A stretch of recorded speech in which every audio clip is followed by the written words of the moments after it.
আপনি কি জানেন আমাদের শরীরের কোষগুলো এক একটা প্রাণবান ইউনিট, কিন্তু যখন এই কোষগুলো নিয়ন্ত্রণহীনভাবে বাড়তে শুরু করে তখনই শুরু হয় এক ভয়ঙ্কর রোগ, cancer.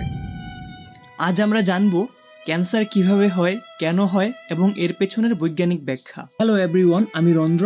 I am concerned about your physical and mental health. Cancer কি?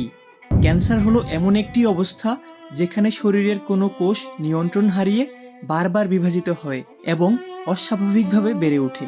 এই কোষগুলো একটি টিউমার তৈরি করতে পারে, আর সেই টিউমার ছড়িয়ে পড়তে পারে শরীরের বিভিন্ন অংশে। ক্যান্সার কেন হয়? মূল কারণগুলো: জেনেটিক মিউটেশন, ডিএনএতে পরিবর্তন।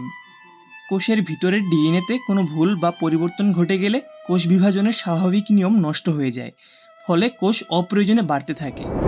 এক্স রে, ইউভি রশ্মি, তেজস্ক্রিয়তা, ধূমপান ইত্যাদি কারণে শরীরে তৈরি হয় ফ্রি রেডিক্যাল। এই অণুগুলো ডিএনএতে ক্ষতি করে এবং মিউটেশন ঘটায়। ভাইরাস ও ইনফেকশন।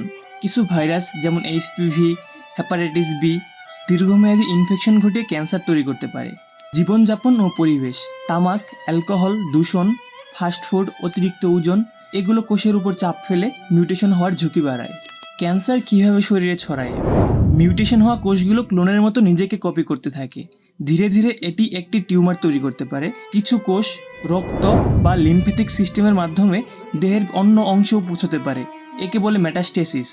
জীবন বাঁচাতে হলে জানতে হবে, আর জানতে হলে সচেতন হন। বিজ্ঞানকে বুঝুন। ধন্যবাদ।